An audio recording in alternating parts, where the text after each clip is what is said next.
Hi friends, welcome to Aruna teach Kannada YouTube channel. ಇವತ್ತು ನಾನು ಆಗಲೇ ಲಾಸ್ಟ್ ವಿಡಿಯೋದಲ್ಲಿ ನಿಮಗೆ ಸೋಷಿಯಾಲಜಿಯ ಕ್ವಶನ್ ಪೇಪರ್ ಹೇಗೆ ಸಾಲ್ವ್ ಮಾಡಬೇಕು ಅಂತ ನಿಮಗೆ ಹೇಳ್ಕೊಟ್ಟಿದ್ದೀನಿ. ಹಾಗೆ ಯಾವ್ಯಾವ ಲೆಸನ್ ಇಂಪಾರ್ಟೆಂಟ್ ಅಂತಲೂ ಕೂಡ ಹೇಳಿದ್ದೀನಿ. ಆ್ಯಂಡ್ ಈ ವಿಡಿಯೋದಲ್ಲಿ ನಿಮಗೆ ಮೇನ್ ಕ್ವಶನ್ಸ್ ಯಾವ ಥರ ಕೇಳ್ತಾರೆ ಅಂತ ಮತ್ತು ನಿಮಗೆ ಇದರಲ್ಲಿ ಸೋಷಿಯಾಲಜಿ ಬುಕ್ಕಲ್ಲಿ ಇಲ್ದಿರೋ ಆನ್ಸರು ಇರುತ್ತೆ, ಬಟ್ ಅದು ಜಾಸ್ತಿ ಇರುತ್ತೆ, ಇಲ್ಲಿ ಶಾರ್ಟಲ್ಲಿ ಇರುತ್ತೆ.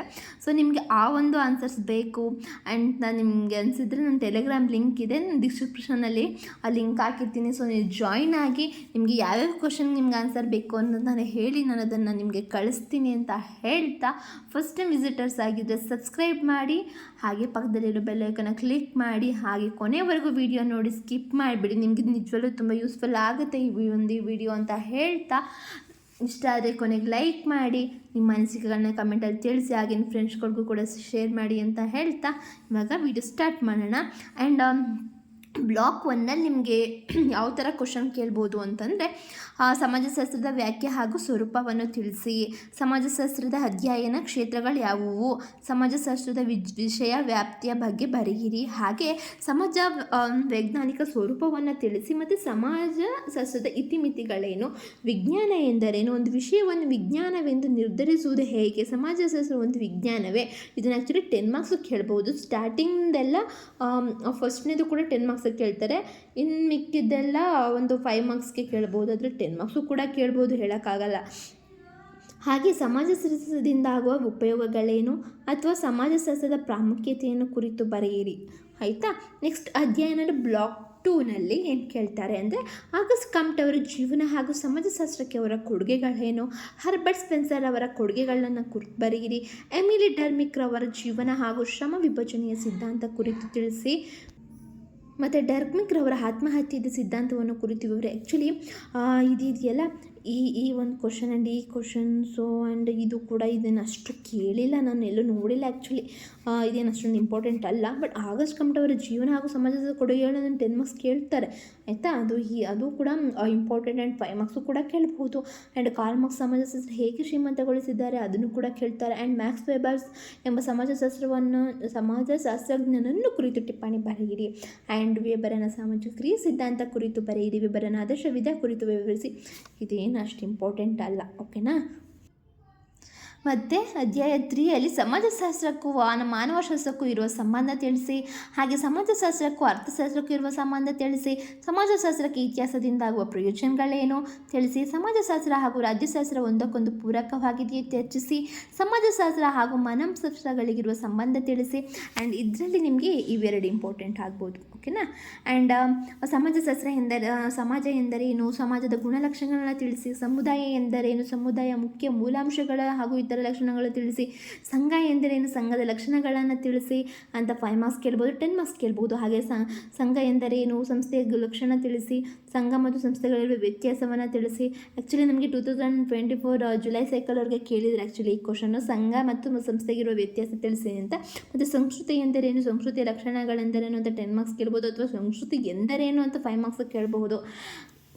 ಮತ್ತು ಸಂಸ್ಕೃತಿಯ ಕಾರ್ಯಗಳು ಯಾವುವು, ಹಾಗೆ ಸಂಸ್ಕೃತಿ ಮತ್ತು ನಾಗರಿಕತೆ ಒಂದು ನಾಣ್ಯದ 2 ಮುಖ ಎಂಬುದನ್ನು ನಿರೂಪಿಸಿ, ಸಾಮಾಜಿಕ ಪಾತ್ರ ಮತ್ತು ಅಂತಸ್ತು ಕುರಿತು ಪ್ರಬಂಧ ಬರೆಯಿರಿ, 10 ಮಾರ್ಕ್ಸ್ ಕೇಳ್ತಾರೆ. ಸಾಮಾಜಿಕ ವ್ಯವಸ್ಥೆ ಎಂದರೇನು, ಸಾಮಾಜಿಕ ವ್ಯವಸ್ಥೆಯ ಲಕ್ಷಣಗಳೇನು ಅಂತಲೂ ಕೂಡ 15 or 10 ಮಾರ್ಕ್ಸ್ನ ಕೇಳುವಂಥದ್ದು. ನಿಮಗೆ ಸೋಷಿಯಾಲಜಿಲಿ 5 ಮಾರ್ಕ್ಸ್, 10 ಮಾರ್ಕ್ಸ್, 15 ಮಾರ್ಕ್ಸ್ ಕೇಳ್ತಾರೆ, ಓಕೆನಾ. ಮತ್ತು ಸಮೂಹಗಳು ಎಂದರೇನು, ಅವುಗಳ ವರ್ಗೀಕರಣ ತಿಳಿಸಿ, ಸಾಮಾಜಿಕ ಸಮೂಹಗಳ ಲಕ್ಷಣಗಳನ್ನು ತಿಳಿಸಿ, ಪ್ರಾಥಮಿಕ ಸಮೂಹ ಎಂದರೇನು, ಅದರ ಲಕ್ಷಣಗಳೇನು, ಜನಜಂಗುಳಿ ಅಥವಾ ಜನಮುಂದೆ ಎಂದರೇನು, ಅದರ ಲಕ್ಷಣಗಳನ್ನು ತಿಳಿಸಿ, ಹಾಗೆ ಸಹಕಾರ ಎಂದರೇನು ವಿವರಿಸಿ, ಸ್ಪರ್ಧೆ ಎಂದರೇನು, ಸ್ಪರ್ಧೆಯ ಲಕ್ಷಣಗಳೆಂದರೇನು.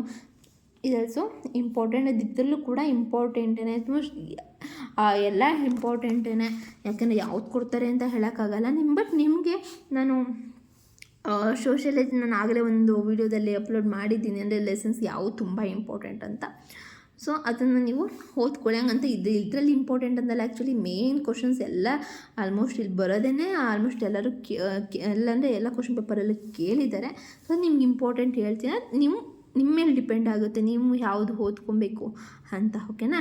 ಆ್ಯಂಡ್ ಘರ್ಷಣೆ ಎಂದರೇನು, ಘರ್ಷಣೆ ಕುರಿತು ಬರೆಯಿರಿ, ಇದು ಕೂಡ ಇಂಪಾರ್ಟೆಂಟ್. ಆ್ಯಂಡ್ ಸಂಯೋಜನೆ ಎಂದರೇನು, ಅದರ ಅನಿವಾರ್ಯತೆ ಕುರಿತು ಬರೆಯಿರಿ. ಆ್ಯಂಡ್ ಸಮೀಕರಣ ಎಂದರೇನು, ಅದರ ಲಕ್ಷಣಗಳೇನು ವಿವರಿಸಿ. ಆ್ಯಂಡ್ ಇದು ಕೂಡ ಇಂಪಾರ್ಟೆಂಟ್. ಆ್ಯಂಡ್ ಆನುವಂಶಿಕತೆ ಎಂದರೇನು, ಅದರ ಅರ್ಥ ಹಾಗೂ ಪ್ರಯೋಗಗಳನ್ನು ಕುರಿತು ಬರೆಯಿರಿ, ಇದು ಕೂಡ ಇಂಪಾರ್ಟೆಂಟ್. ಇದು 10 or 15 ಮಾರ್ಕ್ಸ್ ಕೇಳುವಂಥದ್ದು. ಆ್ಯಂಡ್ ಆನುವಂಶಿಕತೆ ಎಂದರೇನು ಅಂತ 5 ಮಾರ್ಕ್ಸು ಕೇಳ್ತಾರೆ. ಆ್ಯಂಡ್ ವಿವಾಹದ ಅರ್ಥ ಮತ್ತು ವಿಧಗಳನ್ನು ತಿಳಿಸಿ. ವಿವಾಹದ ಕಾರ್ಯಗಳನ್ನು ಕುರಿತು ಬರೆಯಿರಿ. ವಿವಾಹದ ಸಂಸ್ಕಾರಗಳ ಕುರಿತು ಪ್ರಬಂಧ ಬರೆಯಿರಿ. ವಿವಾಹದಲ್ಲಿ ಬದಲಾಗುತ್ತಿರುವ ಪ್ರವೃತ್ತಿಯನ್ನು ಕುರಿತು ಬರೆಯಿರಿ. ಆ್ಯಂಡ್ ಕುಟುಂಬ ಎಂದರೇನು, ಅದರ ಲಕ್ಷಣಗಳೇನು ವಿವರಿಸಿ. ಕುಟುಂಬ ಭಾಗಗಳನ್ನು ಕುರಿತು ಬರೆಯಿರಿ. ಅವಿಭಕ್ತ ಕುಟುಂಬ ಎಂದರೇನು, ಅದರ ಲಕ್ಷಣಗಳನ್ನು ತಿಳಿಸಿ. ಕುಟುಂಬದ ಕಾರ್ಯವನ್ನು ಕುರಿತು ಬರೆಯಿರಿ. ಕುಟುಂಬದ ಬದಲಾಗುತ್ತಿರುವ ಪ್ರವೃತ್ತಿಯನ್ನು ಕುರಿತು ಬರೆಯಿರಿ. ಧರ್ಮ ಎಂದರೇನು, ಅರ್ಥ ಹಾಗೂ ಧರ್ಮ ಕಾರ್ಯಗಳನ್ನು ಕುರಿತು ಬರೆಯಿರಿ. ಧರ್ಮ ಮತ್ತು ವಿಜ್ಞಾನ ಕುರಿತು ಟಿಪ್ಪಣಿ ಬರೆಯಿರಿ. ಮಾನವದ ಧರ್ಮದ ಸ್ವರೂಪವನ್ನು ತಿಳಿಸಿ. ಸಾಮಾಜೀಕರಣದ ಸಿದ್ಧಾಂತಗಳನ್ನು ಬರೆಯಿರಿ, ವಿವರಿಸಿ, ಇಂಪಾರ್ಟೆಂಟ್. ಸಾಮಾಜೀಕರಣದ ಪ್ರಾಮುಖ್ಯತೆ ತಿಳಿಸಿ, ಇಂಪಾರ್ಟೆಂಟ್. ಆ್ಯಂಡ್ ನಿರಾತ್ಮಕ ಸಾಮಾಜೀಕರಣ ಎಂದರೆ ಇದು ಕೂಡ ಇಂಪಾರ್ಟೆಂಟ್. ಸಾಮಾಜಿಕ ನಿಯೋಗಗಳನ್ನು ಕುರಿತು ಬರೆಯಿರಿ. I most repeated questions. Actually ನಾನು ಆಲ್ಮೋಸ್ಟ್ ಯಾವುದು ಟಿಕ್ ಹಾಕಿದ್ದೀನಿ ಅದೆಲ್ಲ ಮೋಸ್ಟ್ ರಿಪೀಟೆಡ್ ಕ್ವಶನ್ಸ್ ಅಂತ ಹೇಳ್ಬೋದು. ಸೊ ನೀವು ಅದ್ರ ಕಡೆ ಗಮನ ಕೊಟ್ಟರೆ ಯು ಗೆಟ್ ಗುಡ್ ಮಾರ್ಕ್ಸ್ ಅಂತ ಹೇಳ್ಬಹುದು. ಆ್ಯಂಡ್ ಸಾಮಾಜಿಕ ಸ್ತರ ವಿನ್ಯಾಸ ಎಂದರೇನು, ಅರ್ಥ ಹಾಗೂ ಲಕ್ಷಣಗಳನ್ನು ತಿಳಿಸಿ. ತುಂಬ ಇಂಪಾರ್ಟೆಂಟ್ ಫ್ರೆಂಡ್ಸ್. ಆ್ಯಕ್ಚುಲಿ ಇದು 15 ಮಾರ್ಕ್ಸ್ ಕೇಳ್ಬೋದು ಅಥವಾ 10 ಮಾರ್ಕ್ಸ್ ಕೇಳ್ಬೋದು. ಅಥವಾ ಸಾಮಾಜಿಕ ಸ್ತರ ವಿನ್ಯಾಸ ಎಂದರೇನು ಅಂತ 5 ಮಾರ್ಕ್ಸ್ ಕೇಳ್ಬೋದು.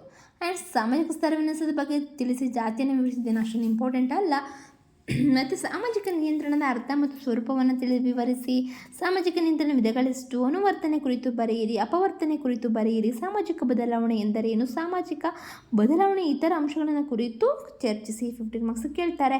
ಹಾಗೆ ಸಾಮಾಜಿಕ ಪ್ರಗತಿ ಕುರಿತು ಬರೆಯಿರಿ. ವಿಕಸನದ ಪರಿಕಲ್ಪನೆಯನ್ನು ವ್ಯಾಖ್ಯಾನಿಸಿ. ಸಾಮಾಜಿಕ ಪರಿವರ್ತನೆ ಸಿದ್ಧಾಂತಗಳನ್ನು ಕುರಿತು ಚರ್ಚಿಸಿ. ಇದನ್ನು 10 ಮಾರ್ಕ್ಸ್ ಆರ್ 15 ಮಾರ್ಕ್ಸ್ ಕೇಳುವಂಥದ್ದು. ಸೊ ನಿಮ್ಗೆ ನೋಡಿದ್ರಲ್ಲ, ಐ ಥಿಂಕ್ ನಿಮ್ಗೆ ಇದರಲ್ಲಿ ನಿಮ್ಗೆ ಯಾವ್ದು ಇಂಪಾರ್ಟೆಂಟ್ ಅಂತ ನಿಮ್ಗೆ ಅನಿಸಿದ್ರೆ ನಂದು ಟೆಲಿಗ್ರಾಮ್ ಅಲ್ಲಿ ಜಾಯ್ನ್ ಆಗಿ ನಿಮಗೆ ಆಗಬೇಕು ಆನ್ಸರ್ನ ನೀವು ಹೇಳಿದ್ರೆ ನಾನು ಕಳಿಸ್ಕೊಡ್ತೀನಿ. ಮತ್ತು ಹಾಗೆ ಚೆನ್ನಾಗಿ ಓದ್ಕೊಳ್ಳಿ ಎಕ್ಸಾಮ್ಗೆ ಅಂತ ಹೇಳ್ತಾ. ಆ್ಯಂಡ್ ನಿಮಗೆ ಈ ಒಂದು ಬುಕ್ಕು ನಿಮ್ಗೆ ಎಲ್ಲಿ ಸಿಕ್ತು ಅಂತ ಹೇಳೋದಾದರೆ, ನಿಮಗೆ ತೊಗೋಬೇಕು ಅನಿಸಿದ್ರೆ ನೀವು ತೊಗೋಬೋದು. ಅಮೆಝಾನಲ್ಲಿ ಸಿಗುತ್ತೆ. ಐ ಥಿಂಕ್ ಇದು ಒಂದು 200 ಸಮಥಿಂಗ್ ಆಗುತ್ತೆ. ಇದು ಎಷ್ಟು ಕೊಟ್ಟು ತೊಗೊಂಡಂತ ಜ್ಞಾಪಕ. ಓಕೆ, ನೋಡ್ತೀನಿ ಒಂದು ನಿಮಿಷ. ನಿಮಗೆ 200 ಸಮಥಿಂಗ್ ಅನಿಸುತ್ತೆ.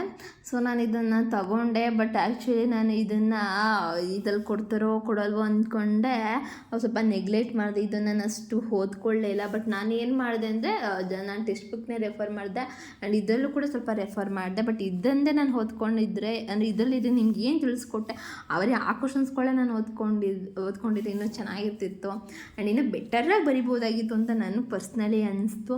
ಸೊ ಆ ಥರ ನೀವು ಮಾಡಬೇಡಿ. ಆ್ಯಂಡ್ ನಿಮ್ಗೆ ಸ್ವಲ್ಪ ಹೆಲ್ಪ್ ಆಗಲಿ ಅನ್ನೋ ಒಂದು ಉದ್ದೇಶದಿಂದ ನಾನು ಈ ವಿಡಿಯೋ ಮಾಡ್ತಾಯಿದ್ದೀನಿ. ಸೊ ಅಷ್ಟೇ ರೀಸನ್.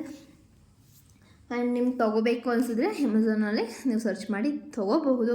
ಅಥವಾ ನಮ್ಗೆ ತೊಗೊಳಕ್ಕಾಗಲಿಲ್ಲ ಅಂದಿದ್ರೆ ನಿಮಗೆ ನನ್ನ ಕ್ವಶನ್ಸ್ ನೀವು ನೋಡಿ ನಿಮ್ಗೆ ಯಾವ್ದು ಆನ್ಸರ್ ಬೇಕು ಅಂತ ಕೇಳಿ ನಾನು ಟೆಲಿಗ್ರಾಮಲ್ಲಿ ಕಳಿಸ್ಕೊಡ್ತೀನಿ ಅಂತ ಹೇಳ್ತಾ, ಸಂಪೂರ್ಣ ವಿಡಿಯೋ ನೋಡೋದಕ್ಕೆ ಧನ್ಯವಾದಗಳು. ಹಾಗೆ ಲೈಕ್ ಮಾಡೋದು ಮರಿಬೇಡಿ. ಯಾಕಂದರೆ ನೀವು ಲೈಕ್ ಮೇಲೆ ನನಗೆ ಒಂದು ಜಾಸ್ತಿ ವೀಡಿಯೋಸ್ ಮಾಡೋ ಇನ್ನೊಂದು ಪ್ರೋತ್ಸಾಹ ಸಿಗುತ್ತೆ ನನಗೆ.